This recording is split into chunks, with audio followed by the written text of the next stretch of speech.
Hello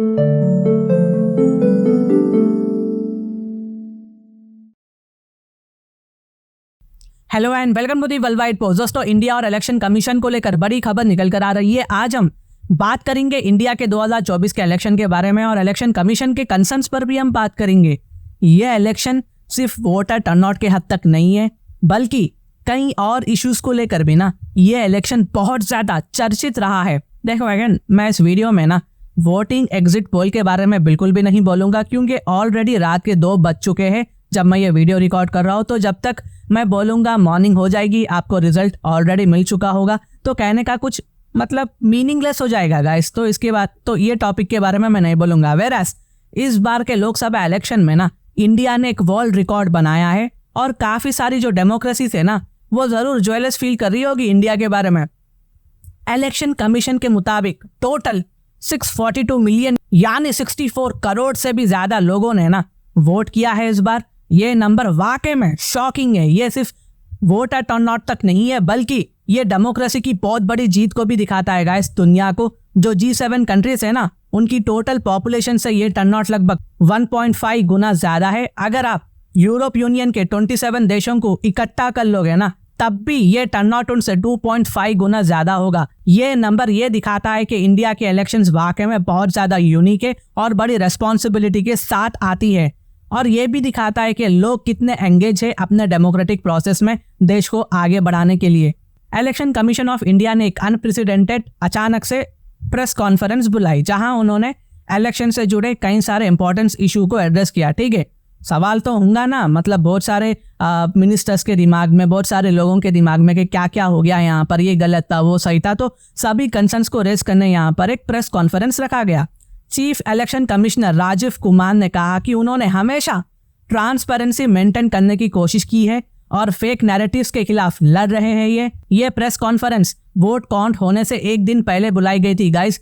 already आपको मालूम हो चुका होगा, जो कि पहली बार देखा गया है ऐसा। उन्होंने कहा कि इलेक्शन कमीशन सिर्फ सच्चाई को सामने लाना चाहता है और इनका काम है कि वोटर्स को इंश्योर करना कि उनका वोट सही और सेफ और सिक्योर है। जो पार्टी को दिया है वो पार्टी को गया है। ठीक है, खैर ये कम्प्लीटली आप पर और आपकी सोच पर डिपेंड है कि इलेक्शन कमीशन को अपॉइंट करने का सिस्टम कैसा था। बीच में हमें कई सारे वीडियो भी देखने को मिले कि ईवीएम के साथ कैसा छेड़छाड़ किया गया था, लेकिन मैं उस पर कोई कमेंट नहीं करूंगा, जस्ट मैं इंफॉर्मेशन जो है आप तक दे दूंगा। लेकिन इस बार के इलेक्शन में ना इलेक्शन कमीशन को अपोजिशन से काफी ज्यादा आरोपों का सामना करना पड़ा है। उन्हें बायस्ड और पार्टीसन कहा गया है, यानी आप इसे ना एक तरफा सपोर्ट भी समझ सकते हैं। ये अपोजिशन का आरोप है, जो कि काफी अनफॉर्चुनेट है। वेस्ट बंगाल के एक केस में ना कोलकाता हाई कोर्ट ने इलेक्शन कमीशन को पुल अप किया, क्योंकि उन्होंने बीजेपी के इलेक्शन एड्स के खिलाफ एक्शन बिल्कुल भी नहीं लिया था। टीएमसी ने, जो ममता बनर्जी की पार्टी है, उन्होंने ये एड्स के खिलाफ ना कोर्ट में अपील किया था और कोर्ट ने भी टीएमसी के फेवर में ये डिसीजन दिया था, ये कहते हुए कि इलेक्शन कमीशन को इस पर एक्शन लेना चाहिए था। यानी कि यहाँ पर इलेक्शन कमीशन की गलती साबित हो गई थी।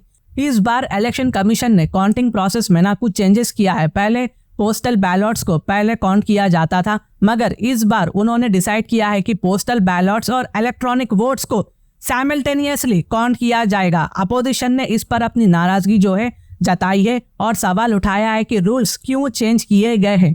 मतलब ऑब्वियसली अगर आप अपोजिशन में है तो ऑब्वियसली आपको तो कई सारे क्वेश्चन आएंगे ना कि असल के सडन ऐसा क्या हो गया। इलेक्शन कमीशन ने इसका जवाब दिया है, पोस्टल बैलॉट्स को पहले काउंट करना शुरू किया जाएगा और आधे घंटे बाद एग्जैक्टली ईवीएम वोट्स को भी काउंट किया जाएगा, ताकि प्रोसेस ट्रांसपेरेंट और एफिशिएंट रहे। वीवीपैट क्रॉस वेरिफिकेशन के बारे में भी मैं आपको कुछ कहना चाहूंगा। वीवीपैट यानी कि voter verified paper audit trial, याद रखना ये यूपीएससी के पर्सपेक्टिव से बहुत इंपॉर्टेंट पॉइंट है। वीवीपैट क्या होता है, तब आपको बोलने के लिए आसान हो जाएगी। तो खैर वीवीपैट भी एक मेजर इशू रहा है इस इलेक्शन में। हर वोट के लिए एक पेपर स्लिप जनरेट होती है, ठीक है, जो इलेक्ट्रॉनिक वोट को क्रॉस वेरीफाई करने का काम करता है, मगर हर स्लिप को चेक नहीं किया जाता, रैंडमली पिकेड स्लिप्स को ही चेक किया जाता है। और इस इशू को भी सुप्रीम कोर्ट तक ले जाया गया, मगर कोर्ट ने अपोजिशन की पिटीशन को रिजेक्ट कर दिया। सुप्रीम कोर्ट ने कहा कि एग्जिस्टिंग सिस्टम सफिशिएंट है और रैंडम सैम्पलिंग से ट्रांसपेरेंसी मेंटेन हो जाती है। फेक नैरेटिव का भी इशू यहाँ बहुत ज्यादा बढ़ चुका है। चीफ इलेक्शन कमिश्नर ने कहा है कि एक फेक नैरेटिव क्रिएट किया जा रहा है पोल्स के अराउंड। ये narrative voter list, voter turnout और ईवीएम के फंक्शनिंग को लेकर था। उन्होंने कहा कि ये नैरेटिव डेमोक्रेसी को अंडरमाइन कर रहा है और एनार्की की सिचुएशन क्रिएट कर सकता है। प्राइम मिनिस्टर और फॉरेन मिनिस्टर भी पहले ये कह चुके हैं कि कुछ फॉरेन एलिमेंट्स इंडिया के इलेक्टोरल प्रोसेस को मेलाइन करने की कोशिश कर रहे थे, यानी कि इंटरफियर करने की कोशिश कर रहे थे। इलेक्शन कमीशन ने यह भी कहा कि अगर ये नैरेटिव्स अनचेक्ड रहे तो लोगों का ट्रस्ट इलेक्टोरल प्रोसेस से उठ सकता है, हट जा सकता है। ग्लोबल कंसर्न्स भी बहुत ज्यादा बढ़ चुके हैं। ग्लोबली भी इंडिया के इलेक्शन को क्लोजली देखा जा रहा है। यूएसए ने कहा कि एडवांस डेमोक्रेसीज में ऑब्जर्वर्स भेजने की जरूरत बिल्कुल भी नहीं है। उन्होंने ये भी कहा कि जहां फेयर इलेक्शंस की गारंटी होती है वहां यूनाइटेड स्टेट्स ऑफ अमेरिका से ऑब्जर्वर्स नहीं भेजे जाते हैं। तो ये इंडिया के लिए बहुत बड़ी बात है गाइस। ये इंडिया की इमेज को कहीं ना कहीं प्रोटेक्ट भी कर रखता है। और मैं थोड़ा सा शॉक हूं कि चाइना ने भी इस पर कमेंट किया है। चाइना का जो ग्लोबल टाइम्स, जो चाइना का माउथपीस है ना, इसने पीएम मोदी के थर्ड टर्म के चांसेस पर कमेंट किया और कहा कि इंडिया चाइना रिलेशंस इंप्रूव हो सकते हैं अगर पीएम मोदी सरकार वापस बनाएंगे। वेरास जर्मनी ने ओपनली कांग्रेचुलेट किया था इंडिया को कि उन्होंने दुनिया का सबसे बड़ा इलेक्शन सक्सेसफुली कंडक्ट किया है। Of course we are the largest and biggest democracy in the world.